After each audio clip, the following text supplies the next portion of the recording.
Welcome. This is Brian Wood, Medical Director for the Mountain West AETC Project Echo Telehealth Program. Each of our weekly sessions starts with a short talk focused on issues relevant to HIV clinical medicine. The following talk was recorded live here at University of Washington. We will now take you to this week's talk. So in the next 20 minutes or so, I'm going to talk a little bit about the vaginal microbiome and susceptibility to HIV. And this may be a little less clinical topic than you sometimes are covering, but I think it's one that's interesting. And there are some interventions that may be coming out in papers in the next year or two that you may start to see. So worthwhile to know about this. In terms of disclosures, I've worked for Lupin Pharmaceuticals as a consultant and also received research funding from Hologic Corporation, which makes a lot of diagnostics for sexually transmitted infections. In terms of the objectives for today, what I'd like you to come away with is a little bit of an understanding of the science that links vaginal microbiota to women's risk of acquiring HIV, and then to recognize the types of interventions that might be used to mitigate this risk.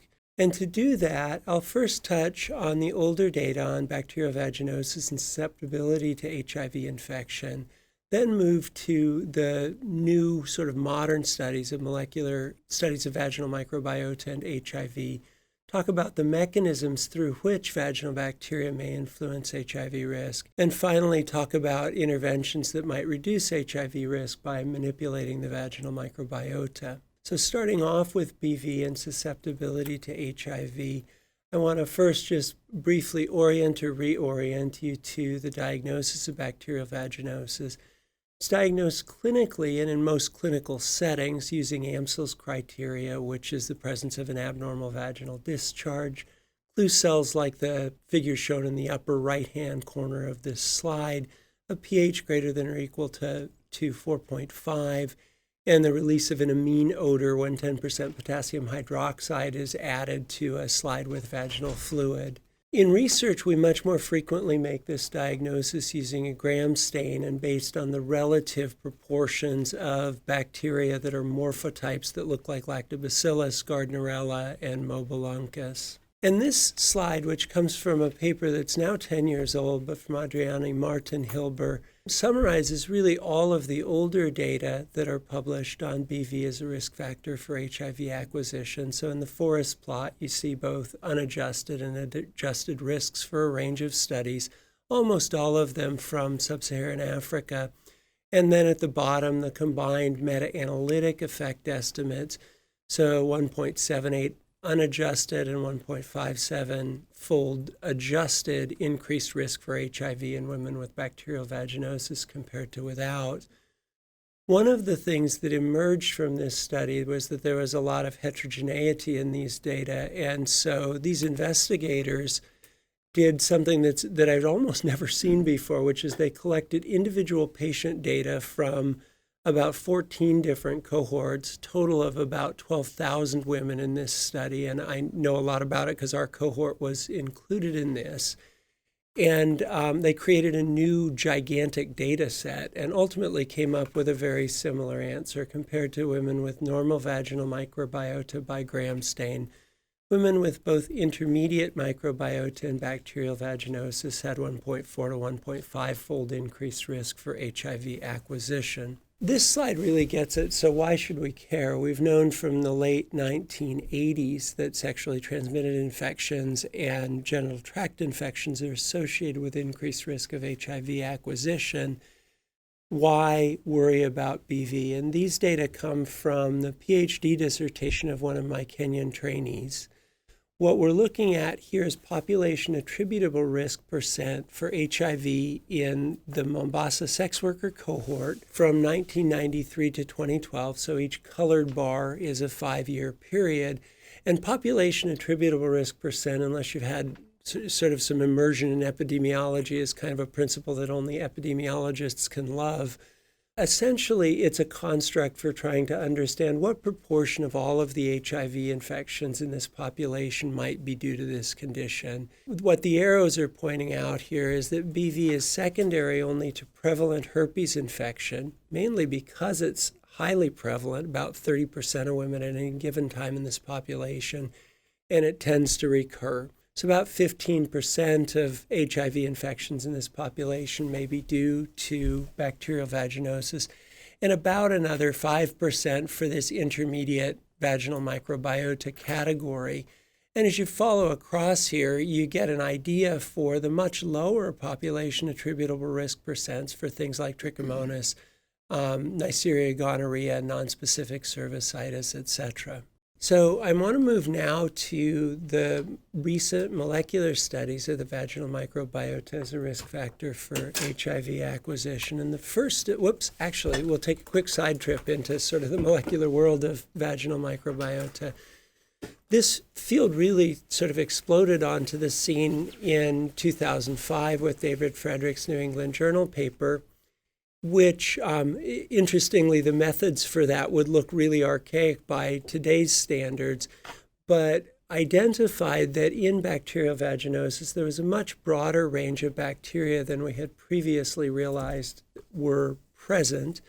And this was done by using cultivation-independent methods to identify those bacteria. And many of the taxa that were present there, number one, nobody had realized were present in BV previously. And number two, in many cases, these are taxa that have not yet even been cultivated. The right-hand side summarizes data from a 2014 paper on what was learned sort of in the first 10 years. And I'll add to that a few additional points about what we know about the vaginal microbiota from molecular studies. Not surprisingly, a lactobacillus-dominated microbiota is associated with a healthy vaginal environment. Lactobacillus crispatus is more beneficial than Lactobacillus eners, and it turns out that other species of Lactobacillus like Gasseri and Jensenii, which are also relatively common in the vaginal microbiota, probably fall somewhere in between, but closer to L. crispatus in terms of being beneficial. Whereas Lactobacillus eners is really sort of a toss-up about whether there's a real benefit to that versus not. And I'll show you some data that really highlight that. And finally, that BV is a polymicrobial dysbiosis. Its extent correlates with Nugent score and vaginal pH, but I think critically importantly, it's become increasingly evident that a lot of women who have significant vaginal dysbiosis by molecular methods don't have BV by either clinical criteria or by Nugent criteria. So this really raises the interesting question, could we learn more about how vaginal bacteria shape women's risk for HIV infection from using molecular methods than what we know from simply the BV studies that I've shown you? And there are 3 studies that have been either presented or published on this topic. The first is a study that unfortunately, although it was presented first at the IAS meeting in Durban in 2016, has not yet been published, which makes me concerned about these results, but worth knowing that this is out there. This group from South Africa, led by Joanne Passmore, found that a vaginal microbiota with a high relative abundance of Prevotella bivia was associated with both an inflammatory vaginal cytokine profile and a 12-fold increased odds of acquiring HIV, a highly significant finding. I've heard through the grapevine that this didn't hold up when they used taxon-directed probes, which is why they're still fooling with this data to try and understand exactly what they really saw. An important study to understand is out there in the field nonetheless. Our group has published on this. This is from a large case control study that included women from 7 countries in sub-Saharan Africa, 87 cases of HIV compared to about 3 times that many controls. The stacked colored bars here represent relative abundance data from broad-range 16S ribosomal RNA gene PCR and deep sequencing. And don't worry about the species names at the right-hand side here. The bigger picture with these is simply to look at them and say, do the cases look like the controls in terms of relative abundance? And visibly, they're somewhat different. And then using a diversity index called the Shannon Diversity Index, it's possible to show that these are significantly different. But this was less the point of this part of the study than to identify a group of 20 bacterial taxa that were then interrogated further with quantitative PCR probes. And so what you're looking at here is a comparison of the highest quantile of each of these bacteria to women without these bacteria in the vaginal microbiota, comparing women who acquired HIV versus women who didn't. And 7 vaginal species emerged as being significantly associated with HIV acquisition. Those are the ones that are shown in the red. So Parvomonas species types 1 and 2, Gamella asaccharolytica, M. hominis, Leptosneathia, which is now, of course, Sneathia amnii and Sneathia sanguinigens, and this was a genus-directed probe. And then Egrithella and Megasphaera. And the reason that those highest taxa overlap the null line in this figure is that they actually had higher peaks in terms of HIV risk at low concentrations, probably because low concentrations of these bacteria are associated with high concentrations of some of the other bacteria that were most strongly associated with HIV. The final study that has looked at this epidemiologically is one from Doug Kwan's lab at Harvard. They again use broad-range PCR with deep sequencing. And from those data, they then organized women into 4 groups based on overall community types. On the far left in yellow is a Lactobacillus crispatus dominant community type. In the green is a Lactobacillus iners community type. CT3 with the blue is Gardnerella vaginalis dominant, and CT4 is diverse, and often the purple there is Prevotella, so often with a lot of Prevotella present. This was a relatively small study, and I think 236 women, about 32 women acquired HIV, 31 women had the L. crispatus dominant communities, so relatively small numbers, and as a result, these are unadjusted analyses, so they're not adjusted for differences in sexual risk behavior, an important limitation. But nonetheless, what we're seeing in these Kaplan-Meier plots is significantly more HIV in all of the other groups compared to CT1, and significantly higher HIV incidence in the group with the diverse community state type, both in an analysis of all of these women and also in an analysis restricted to women without chlamydia. So I'll talk very briefly because there's a whole lot of literature on this, and I don't want to go into tons of detail about it, about the mechanisms through which the vaginal microbiome might influence HIV susceptibility. And the one that has been studied the most is the idea that an inflammatory response draws in HIV-susceptible cells to the cervix and vagina, and that essentially creates a larger target for HIV. So we're back again to this study from Doug Kwan's group. This is activated CD4 cells on cervical cytobrushes from the women with each of these community state types. And what we see here is that there are 17-fold more activated CD4 cells in the cervical cytobrushes from women with this community state type 4 compared to Lactobacillus crispatus dominant communities. The only other study I really want to call out here is one from just last year from Rupert Call's group at Toronto, which again used cervical cytobrushes to collect cells and was looking at the HIV susceptibility of those cells both before treatment of bacterial vaginosis and again after. And what they found, highlighted on the left-hand panel here, is that a higher proportion of the cells became infected in an in vitro experiment before treatment of BV rather than after treatment of BV.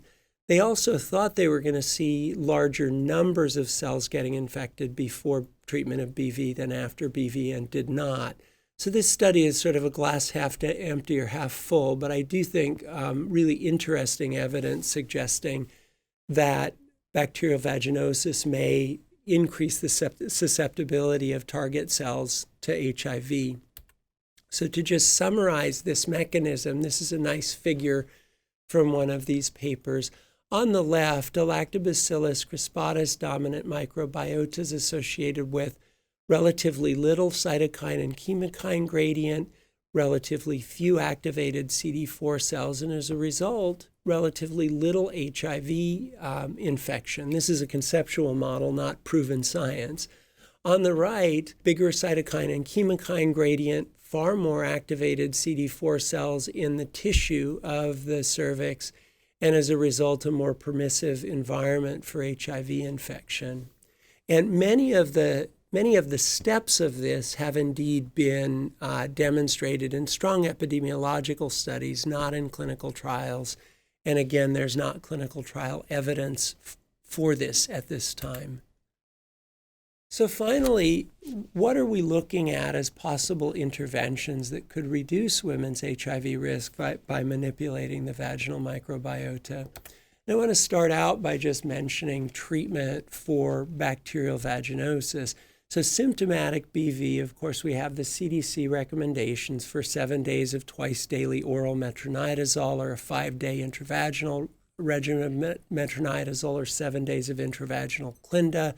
We've got some backup regimens with tinidazole, clindamycin, most recently secnidazole added to this. And then for women with recurrent symptomatic BV, defined as 4 or more episodes per year, there's the regimen that I think was published in about 2007 by Jack Sobel's group of twice weekly intravaginal metronidazole gel for 4 to 6 months. The Achilles heel of all of these is that BV tends to recur when the treatment is stopped. So about 50% of women by 6 months, about 2/3 by 1 year will have recurrent symptomatic BV. So this remains a big problem. When we're talking about addressing the vaginal microbiota to try to reduce HIV risk, we're really talking more about women who are asymptomatic and about trying to control the vaginal microbiota in those women. And in fact, when you start using gram stain to look for disruptions of the vaginal microbiota in cohorts like the Mombasa sex worker cohort that I lead, about 1/3 of women have BV at any given visit, but among those women, about 8% actually complain of any symptoms of vaginal discharge or itching. So the great majority of them don't qualify for treatment right now, and the question is, could we or should we do anything about that? Approaches that people are working with to try to address and create longer cures of BV include alternative drug regimens. There's a trial ongoing right now which adds amoxicillin, which has direct activity against Gardnerella, to metronidazole for treatment of BV. Interestingly, most Gardnerella species are actually resistant to metronidazole. Biotherapeutic products. These are, I would distinguish from probiotics. The field is littered with dozens and dozens of crappy probiotic trials, and these are not FDA regulated, and the trials are typically small and not good. The one really good trial of a genetically modified Lactobacillus crispatus product was completed relatively recently by Craig Cohen. He presented preliminary results of this in Nairobi, so this is no longer embargoed. And overall, this did reduce BV recurrences by about 1/3 compared to a placebo, and that should come out in a publication sometime probably in the first half of this year. So an exciting advance, because this will be the first FDA-approved product of its type. Biofilm disruptors have been used to try and reduce BV recurrences, in particular boric acid. Works a little bit, 20 to 30% reductions in recurrence of BV, but doesn't work great. Risk factor modification, which I think is something that's been ignored too much, in particular intravaginal practices, which encompasses douching, which is what we typically see in the US, as well as a wide range of other vaginal washing practices that are common in other parts of the world, and have been quite strongly associated with both bacterial vaginosis and with risk of HIV acquisition. And finally, periodic presumptive treatment, which I've been involved in a number of these trials, and it's given anywhere from monthly to as infrequently as about every 10 months. Bottom line is nothing but monthly seems to actually produce substantial reductions in BV over time. With monthly treatment, we get reductions between about 35 and 45% in BV recurrence over time. So to summarize, and I think this is my last slide, vaginal bacterial communities and the presence of specific bacteria in the vaginal microbiota may influence HIV risk. And they do this through recruitment of activated CD4 cells, as well as other inflammatory and non-inflammatory mechanisms. I haven't talked much about those, but those include things like damage to the cervicovaginal mucus, which is a physical barrier to infection, damage to the mucosal cell-cell junctions that essentially allow HIV access to the stroma. Interventions can reduce BV for extended periods, although we still don't have a silver bullet that really gets us sort of single treatment and long-term cures. The effect of these interventions hasn't really been well studied using molecular methods. Most of these studies have relied just on vaginal gram stain to date. And finally, interventions that eliminate high-risk vaginal bacterial communities or taxa could reduce women's susceptibility to infection with HIV. And our research group and several other research groups, especially ones that do a lot of work in sub-Saharan Africa, continue to work on this. And there are a number of trials proposed currently, and it'll be interesting to see what comes from those. Thank you for watching this edition of the Mountain West AETC Project Echo Didactic Series. If you like this talk, please click the red subscribe button and please check out other talks in our series. Until next time, this is Brian Wood, Medical Director, signing off.